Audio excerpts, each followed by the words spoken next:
I will explain in Jewish sources the entering of the Messiah to Jerusalem. I think this is a key for Christians to understand the Jewish sources, and clearly for Jews to understand their own sources and what it means to be a Messiah and riding a donkey and going into Jerusalem and cleansing the temple. This is a whole sequence that we will follow now. By the way, as it happens on our pilgrimage coming up on February 23rd, I found two references just from today's class. The reference that Don was talking about in the days of the Maccabees, when they came in and cleansed the temple. That's the Hanukkah story, basically. Hanukkah was we just celebrated Hanukkah. They came in on the second month, on the 23rd day of the month. We're leaving on February 23rd. So that's one thing. The second thing is that the battle that the Messiah supposed to conduct on the Mount of Olives, meaning the Temple Mount, is to choose between the donkey and the horse. And we will explain that. But the donkey means peaceful way, and the horse means war, right? It's a battle. So we are going to be on the day that modern Israel is going to elect for election, on the third election in 1 year, right? It's historic. It was never happened. To decide, basically, are they going with the generals or they're going with the non-generals? Because there's a whole party of generals. The three chiefs of staff of the military formed a party. So they're going to go with that, or they're going to go with something else. That day, we, as the group, the pilgrimage, that morning, guess where we'll be? Temple Mount. We didn't plan that, right? I mean, they kept moving the election and not deciding. But our group, so if you still want to join, you can be on Temple Mount on that historic day. So let's begin by what it means to come into Jerusalem riding on a donkey. So why is the Messiah riding a donkey and not a horse? As Don explained, the difference between a horse and a donkey is that the horse is identified with the kings and with war. However, now you're going to ask me, but the Messiah is a king, right? So if he's a king, why shouldn't he have horses? What is the deal with the donkey? This is the difference. There are the kings of the nations, and there's the Jewish king. That's different. Originally, the Jewish people didn't need a king. God is their king. That was the point. But Moses, in the book of Deuteronomy, before he parted, he said, one day I know in my prophecy that you will want a king. Why? Because it's a lot of pressure. You will want to be like all the other nations.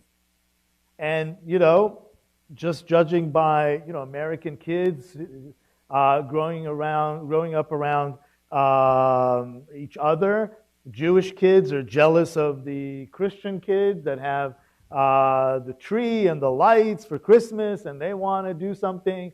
And, the Christian kids are jealous of the Jewish kids that they get 8 presents during Hanukkah. But the point is that we look at each other and we want to be like each other in many ways. So the Jews one day, Moses knew that they will ask or demand a king. And when did this happen eventually?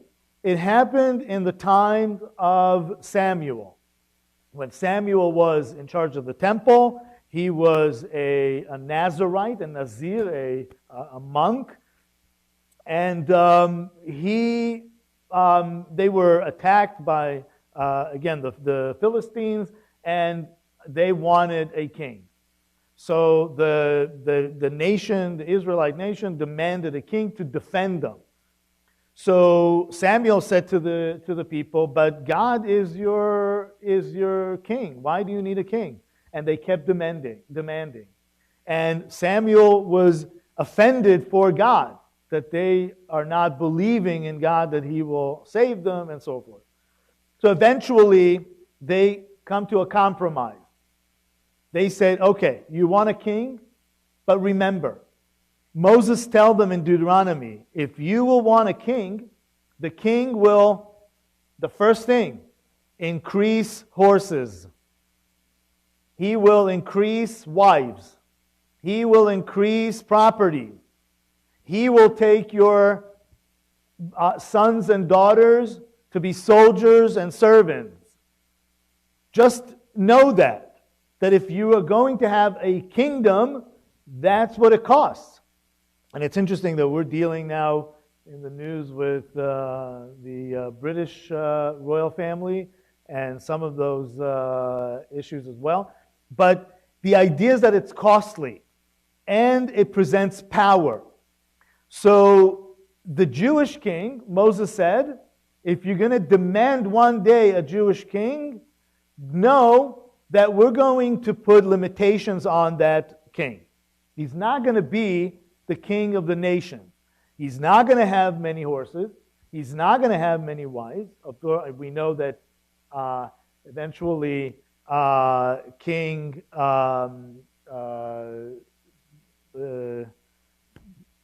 Solomon, increased wives, right? And that was his downfall, according to the sources. So, but that king, the Jewish king, will not increase all that and will have to write a Torah scroll. Now, this is key. In order to write a Torah scroll, you have to be a scholar. And it says he will carry that book with him all the time. In order to do that, a person basically has to be a scholar that sits and learns all day. Which means that the Jewish king is not riding a horse, is not a king that goes to war that way. He goes to war with words. And a donkey is a humble animal. It does not go to war. It's slow and it's closer to the ground. The word for donkey in Hebrew is the word chamor. Chamor means the same word as homer, as material. Which means that you're not going to have a lot of material. You're going to have a humble material. You need to have material because this is who we are. We're comprised of body and spirit. So we do have the one, like Don was saying. The notion in Judaism is that we do, of course, have the soul because God injected the soul when He created Adam. So we have a body and soul. However, once God injected the soul and the human being became a living person, then it's one person. And if our financial health is not in place, then we suffer in other ways, right? We have to be in the physical health and spiritual health and financial health. So material, you can have material. But also, you have to ride it. It doesn't ride you.